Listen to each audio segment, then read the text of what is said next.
সংস্কারের অভাবে বেহাল ঢাকা খুলনা ও ফরিদপুর বরিশাল মহাসড়কের ৩২ কিলোমিটার অংশ। খানাখন্দে ভরা ভাঙাচোরা সড়কে ১ ঘন্টার সড়ক পার হতে সময় লাগে ২ থেকে ৩ গুণ।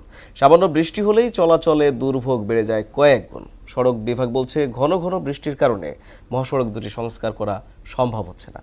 আশিস পোদ্দার বিমানের প্রতিবেদন, জানাচ্ছেন তাহসিন তারিন।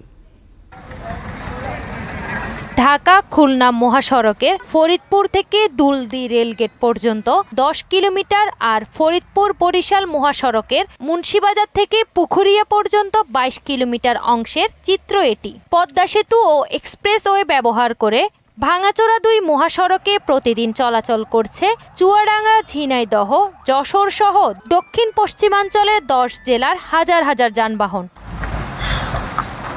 স্থানীয় বাসিন্দা আর চালকরা জানান, প্রায় ৩ মাস ধরেই প্রতিনিয়ত ক্ষয় হচ্ছে সড়কটি। সময় মতো সংস্কার না হওয়ায় যা চলাচলের অযোগ্য হয়ে পড়ছে। অনেক গাড়ি চলাচল করে, এই জন্য আমাদের এই রাস্তায় চলাচল করতে অনেক কষ্ট হয় এবং রাস্তাটা সংস্কার অতি জরুরি। এই রাস্তায় গাড়ি চালাইলে গাড়ি থাকবে না। রাস্তায় যে গর্ত, এটা গর্তের ভিতরে পড়লে গাড়ির পাতি পুতি ভাঙে বসে পড়া লাগে। অনেক সময় ডেলিভারি পেশেন্ট থাকলে বা নিয়ে যাইতে অনেক রোগী অনেক সময় আরো পরিস্থিতি খারাপ হয়ে যায়। সড়ক ও জনপথ বিভাগের নির্বাহী প্রকৌশলী বলছেন, ফরিদপুর বরিশাল মহাসড়কটি কুয়াকাটা পর্যন্ত ৪ লেনের কাজ চলমান থাকায় এই মুহূর্তে বড় কোনো কাজ করা সম্ভব হচ্ছে না। 4 লেন সড়ক নির্মাণ করব।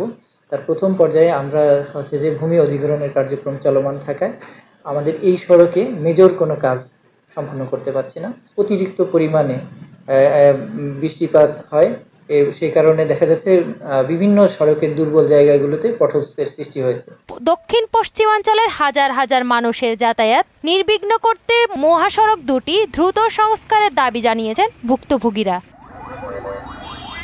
তাহসিন তারিন, মোহনা সংবাদ।